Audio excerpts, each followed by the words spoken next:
أعوذ بالله من الشيطان الرجيم. Bismillahir Rahmanir Rahim. Assalamu alaikum wa rahmatullahi wa barakatuh, dear viewers, to the show. Think about it. As you can tell, that today's topic is quite interesting. The value of money. We're going to be talking about a story, as we always do. And this time's story is about a young boy named Faris. So, Faris was about 6 or 7 years old, and Eid time was approaching. Now, all his life during Eid, he would get candy, toys, some form of a gift. And so now he was 7 years old, and Eid was coming again. So he was excited about getting some gifts at the end of the fasting period. So Eid came, they went, they prayed the Salat al-Eid, they came back home, they had sweets, they met a few people, family, friends. And one gentleman who was a family friend, apparently Faris' uncle, he came up to Faris and he said, "Faris, you're 7 years old now, you're a big boy." And Faris smiled. So his uncle reached in his pocket and he took out some money. And he gave Faris some money. He gave him a note of about $5. And so Faris looks at this paper, turns it around, flips it around, and he says, "Why are you giving me this?" And so Faris' uncle says, "Oh, son, you can go out and you can buy things with it." He's like, "I can buy things with a piece of paper? I mean, I've heard about money, but I can buy things with this?" So Faris had a few questions. And so he asked his uncle. He said that, "If I have something valuable, how can this piece of paper make me own it?" So Faris' uncle laughed and said that, "Son, this piece of paper is actually representing value. So there's value in the bank, or there's value wherever money is kept, and this piece of paper that you have with you represents that value." So Faris is like, "Oh, okay. So can I go to the bank, give them this piece of paper, and get the value?" And Faris' uncle said, "That's interesting. I don't think you can." And Faris said, "Why? If you said this represents value, I should be able to go to the bank, give them this piece of note, and get whatever value it represents." And his uncle's like, "Well, bullion doesn't work that way." And Faris said, "What does bullion mean?" Bullion is anything of value. So for example, today we deal with paper currency, paper money. In some countries you have plastic, but it's the same concept. Prior to paper money and prior to all these things, how did people go about this earth buying things, purchasing things, and living? So long time ago, I'm talking about 2000 BC, I'm talking about even prior to that, people used to barter things. So I would give you something of value. This has a particular value. And when I would give this to you, you would give me something of equivalent value, a little more value or less value, which was called bartering. So you would exchange goods in order to get something, and then you would move on with your life. People in the marketplace, people who were farmers, people who were blacksmiths, goldsmiths, and different types of workers, they used to do this quite often.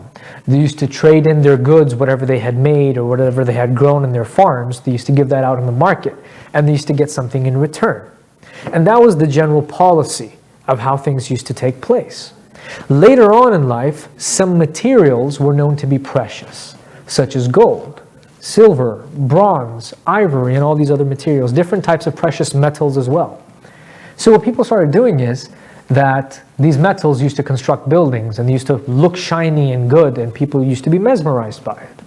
So they started using these materials to go off and trade, because those materials had value. Later on, let's go down to when coins were created.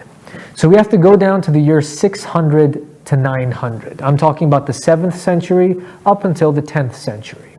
We go to China. The Chinese invented the coin.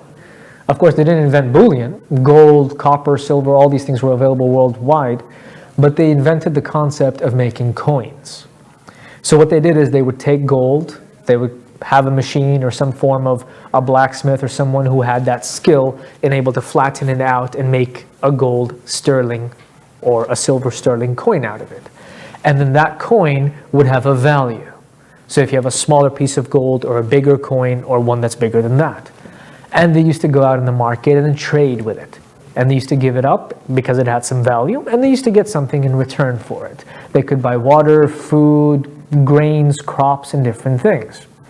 And that's basically how people came up with coins. Now, you'd be surprised to know that China started this in the 7th century. And they had to continue it up until the 10th century. These were the two dynasties by the name of Tang and Song. These two dynasties pretty much took this trend and made it something that is standard.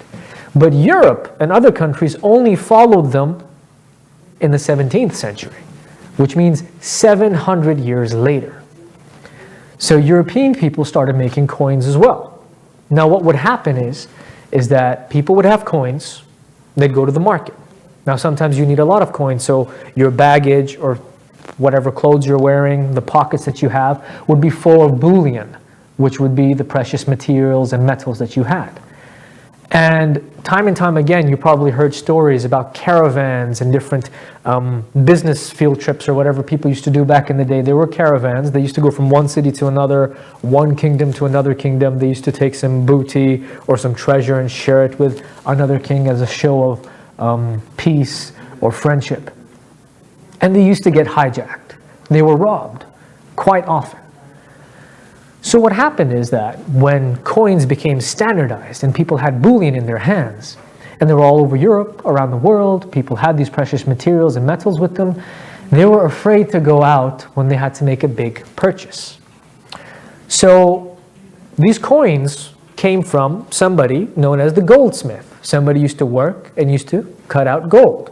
And they used to make gold bars, they used to make gold coins, and they used to give it out to people and trade and barter. So what people started doing is, they used to go to their local goldsmith. They used to make him or her, usually him back in the day when chauvinism existed, they used to put down their precious metals, gold, and bullion. They used to give it to the goldsmith. And the goldsmith would write down a receipt of this is how much gold this person has deposited. This is how much bullion this person has deposited. And would give them the receipt. And so this person would have a receipt in their hand. No longer heavy baggage, no longer less able to be mobile, quite easily and able to move forward. You have a receipt in your hand. And this was called paper money. So what the blacksmith, the goldsmith, realized and saw after giving out a lot of receipts to people was that people didn't necessarily come back to get the bullion. They kept trading in receipts. In fact, when people bartered and traded and someone would take out some gold or some bullion to give to a person as change, they would say, no, no, no, no, no. We would like some receipts, please. And when this case happened, that goldsmith had an idea. And the goldsmith said that what I can do is, I've got this bullion and I've sent out receipts that match the bullion that I have. But people are not coming back for the bullion. So what we could do is, we could print out receipts and make receipts for bullion that we don't have. People will never know. And that's exactly what they did. So what goldsmiths did was that they became a kind of treasurer for their community. They used to have all the goods, materials, golds, and bullion with them under their possession because they used to have vaults. And so they started printing out receipts that did not have any bullion to back it up. And that is where you could say banking began. Now, of course, we have theories, research that states that 2000 BC, 2500 BC, places such as Assyria. Assyria is basically today North Africa, Egypt. You go down to Turkey, southern part of Turkey, going to Iran and Iraq. These places, back in the day, it was called Assyria. That land was called Assyria. The subcontinent, where you have Pakistan, Sri Lanka, India, Bangladesh, Afghanistan, and these other countries around. Sumeria. Sumeria is the eastern part of the world, right before the Orient, right before you have China, Japan, Hong Kong, and all these other places show up. These places used to give out, people who were merchants and businessmen used to give out grains and crops as loans to people. And then when they would grow their crops and they would grow their farms, they would give back the grains and the loans to these merchants. And that was kind of a loaning system. So yes, that itself was also a banking system. But the name bank and how it came into being was because of that goldsmith who had this idea. So he started printing out receipts. And then one day, everybody's in the street looking at this goldsmith walking downtown. And he used to flaunt how rich he had become. Because of course you have a lot of bullion and you're printing out receipts that have no bullion to match them. So this goldsmith used to look quite rich walking down the street. He'd become a nobleman. People used to call them archdukes. People used to call them dukes. People used to call them princes as well. Not His Royal Highness, not under the lineage of a monarchy, but His Highness, which means somebody who's in an outstanding situation and can be a benefit to society. So these people who were archdukes and dukes used to go around. People started questioning, how did they get so much money? Are they using our bullion? What's happening? And so everybody would go and they would try to find out where the bullion is. So one by one, some people went, and this goldsmith very happily opened his vault and said that there's your bullion. And that person was okay with it. But then when a riot took place a few years down the line, when the entire townspeople, in entirety, the entire populace of that area went to the goldsmith to say, where's our bullion? They didn't have enough bullion to back up the receipts. And that was a term that even today is called when the bank is on the runs. When a bank is on the runs, it means that the bank has given out loans or given out money or given out paper currency that doesn't have value, bullion, to back it up. And that's where an issue starts. So this person ran away. He probably took the bullion with him as well, whatever he could get his hands on. And this was a phenomena that was quite, of course, looked at in a very negative manner. And people thought that this is crazy. How could this person do this to us? But then later on, surprisingly, kings, queens, people who are monarchs, people who were sitting at the top of the table, they thought of this to be a very good strategy. To take bullion from people, print out receipts, give them something, call it currency, call it money. Give it to them while we hold on to the actual valuable goods, the bullion itself. And let them go and do whatever they want to do. And when they do come back, nobody dares question the king. And that's exactly what happened.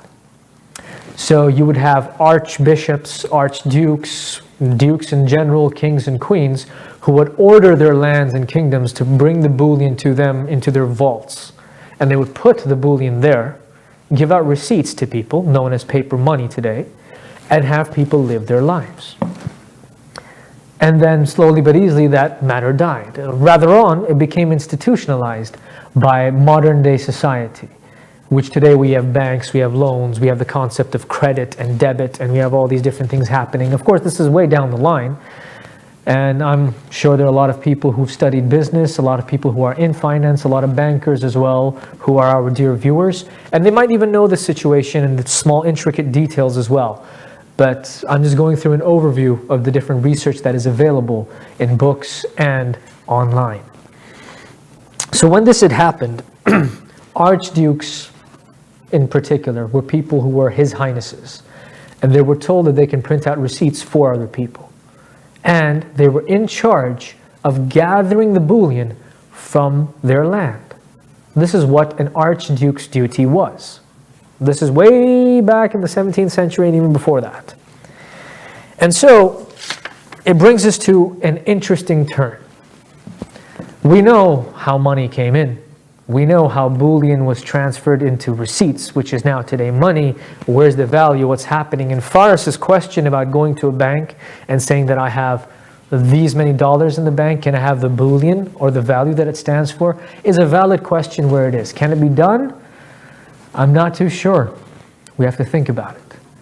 But let's look at a very, very, very imperative moment at that same time when bullion was being gathered by archdukes and these leaders. Dear viewers, The first bank that was ever opened was in Italy. The name of this bank was called Banca Monte dei Paschi di Siena, and it was opened in 1472. Now, obviously, you're thinking if they folded in the 17th century, how's it opening in the 15th century? It was basically the aspect of giving grains and crops to people and then getting it back later on. But it was institutionalized in 1624, which means the 17th century. The second ever bank that was made was in Germany, and it was called Berenberg Bank, and it was institutionalized and made in the late 1500s, almost when the 1600s and 17th century was beginning, under the Roman Empire. So you have the Roman Empire, you have the ancient Greeks. This is the time when all these empires, monarchies, dynasties existed, whether they be in China, whether they be in Europe, or somewhere else around the world. And these banks are emerging. And we already know the concept of what they're trying to do. They're trying to take bullion from people, put it into their banks, give people receipts, and have them exchange receipts for the rest of their lives and not question how much bullion they have. So, what ended up happening is that at the same time, the 17th century, if you take a look at history, this is a theory that I read by Jean Redley. It's available on, if you Google search it, you'll probably find a PDF book on it, but it's actually called The Bullion in Time.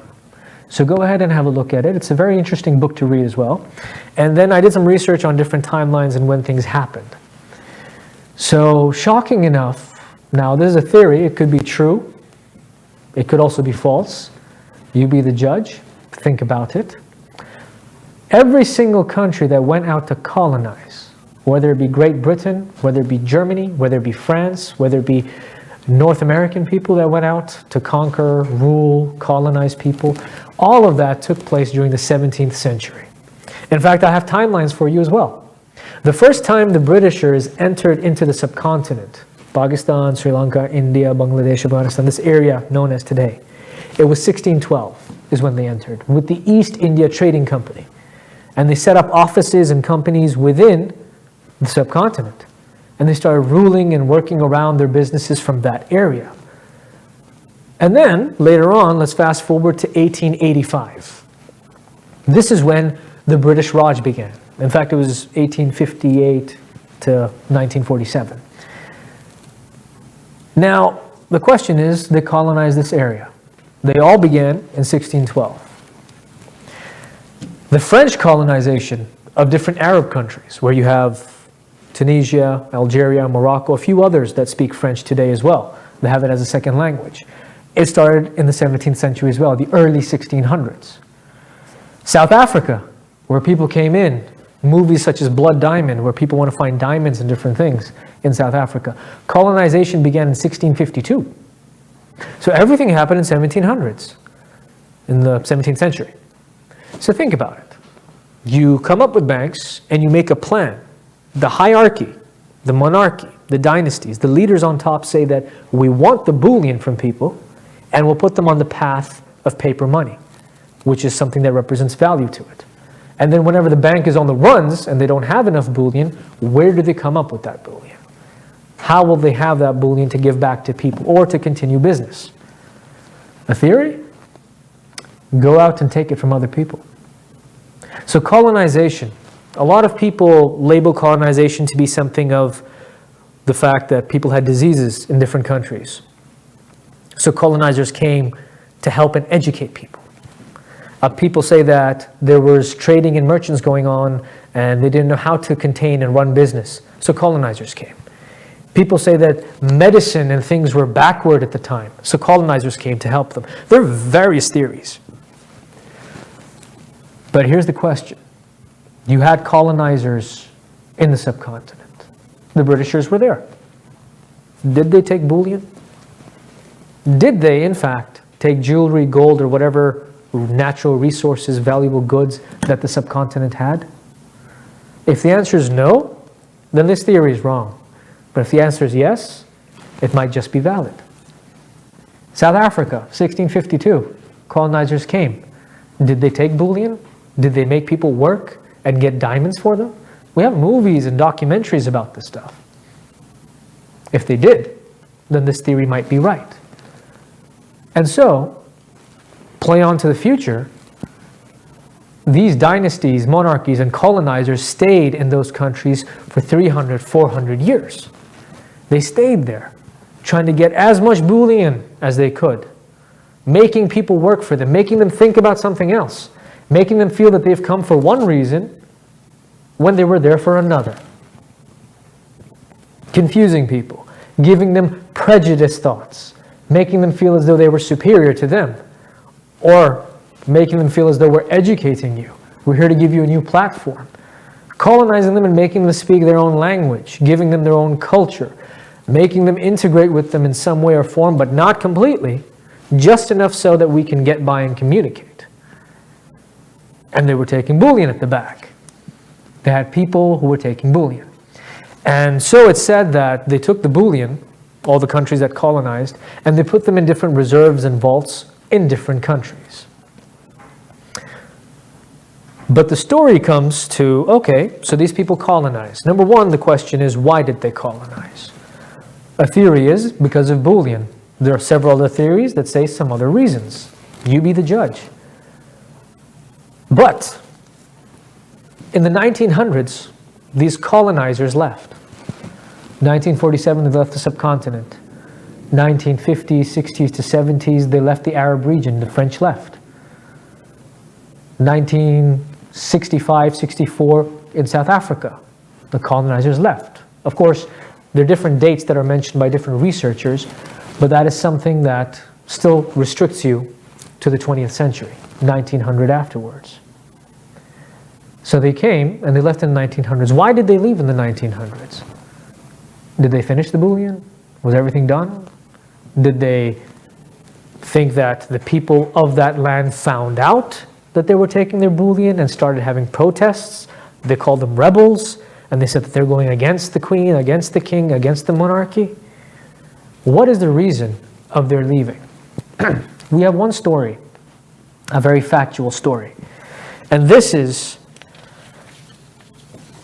of somebody who was an archduke. If you remember, what was the archduke supposed to do? Gather bullion. His name was Archduke Franz Ferdinand of Austria, the Austro-Hungarian Empire that was going on. This person was assassinated by a 19-year-old boy in 1914. And they say that this is the start of World War I. And of course, people have different reasons of why this person was assassinated. Maybe there were unrests going on, there were rebels against the government or the ruling party at the time. There are definitely a lot of theories. And I'm nobody to say which theory is right and which is wrong. The only thing I can do is I can present in front of you some research that might also be valid.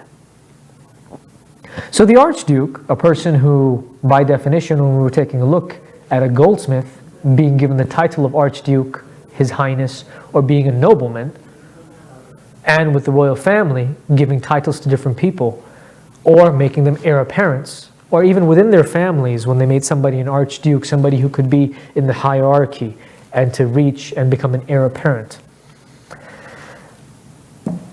This gentleman, well, I don't know if he was a gentleman, but Archduke Franz was assassinated in 1914 in Bosnia and Herzegovina in 1914. And some events later on, unrest took place and World War I started.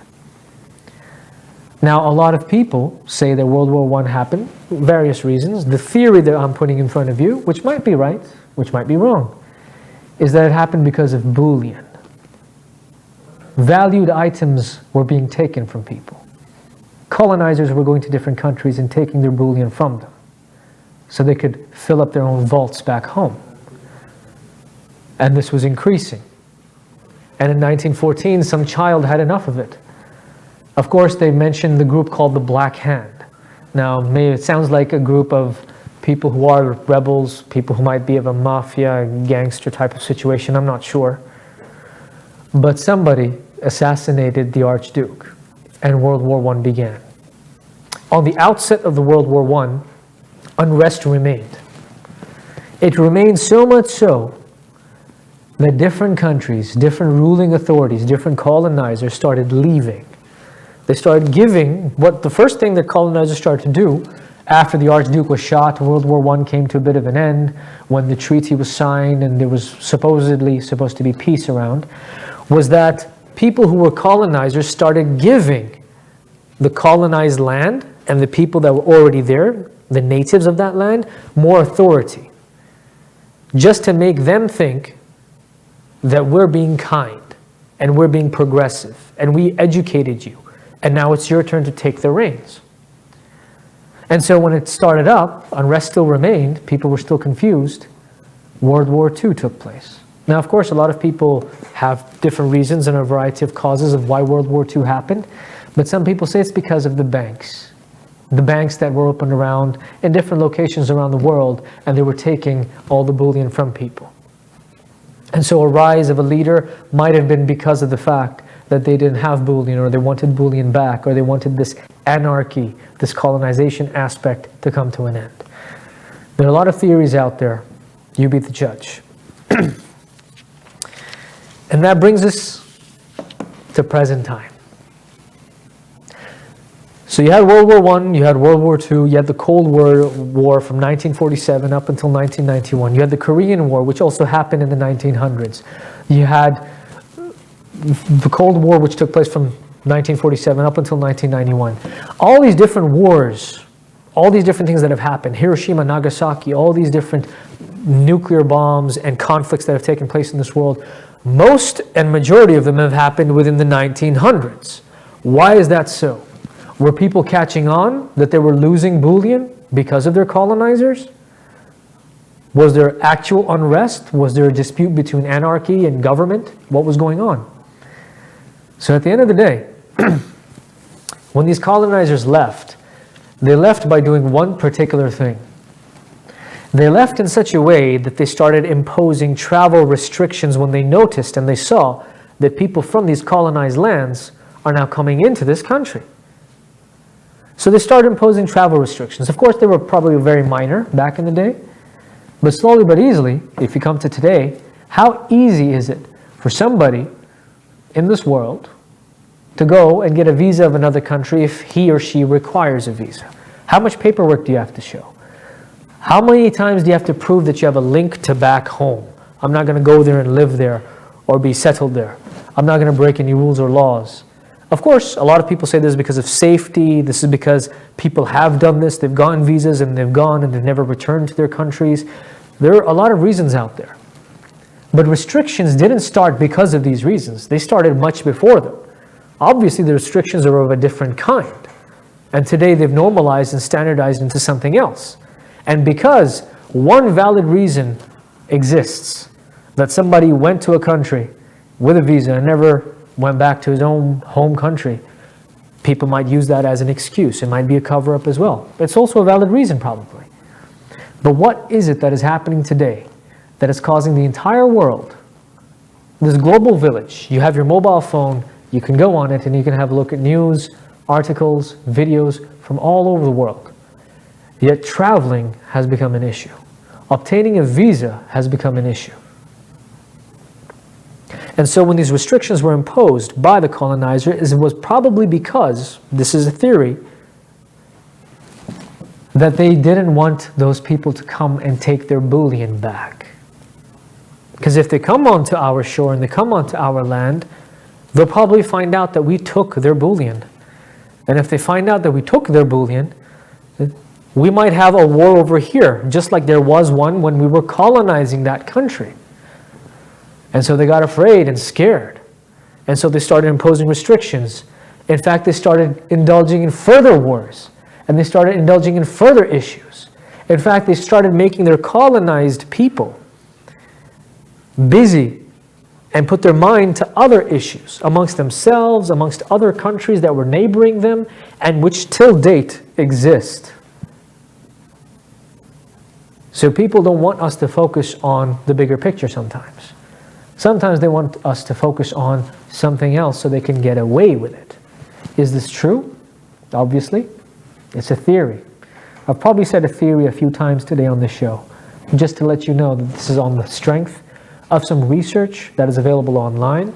Jean Redrell, who's a very, very, very prominent author, and he's a historian as well. He talks about the bullion in times. Have a look at that as well. It's quite important to see. But at the end of the day, the way we see it is, how I can sum this up, is banking started. Bullion was stored. Colonizing began. Bullion was taken. Colonies were left behind. Travel restrictions were imposed. So it's like me walking into your house, taking your valuables, leaving your house, leaving you be as you are, storing the things in my house, and denying you access into my house unless you meet a certain criteria. And that criteria could be, you're not allowed to take anything from here, you're not allowed to live here, you're not allowed to do this, you can't go to this room, you can't go to that room. That's basically how it sounds. So after people had bullion, and they took bullion from other people, today, you can see it in currencies. What do I mean by this? Some currencies in this world are quite strong. So a US dollar might equate to some X amount of rupees, or X amount of dinars, rials, ringgits, dongs, and vice versa.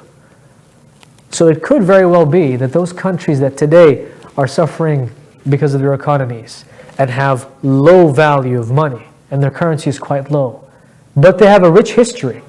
If you take a look at these countries, they do have a rich history. If you take a look at the Asian area, if you take a look at the subcontinent, South Africa, the Caribbeans, all these different areas, they have a very rich history. History where people were taught, history that even the colonizers learned from. So if they had such a rich history, and they were so stable right before colonizing began, maybe, just maybe, their bullion was taken. If that is correct, I'd like you to think about it. So today, the question is, can you go to a bank, tell them that I have this amount of money in the bank, can you give me my bullion? I'll leave that for you to decide. Thank you very much for tuning in. We hope to see you next week. Assalamu alaikum wa rahmatullahi wa barakatuh. Think about it.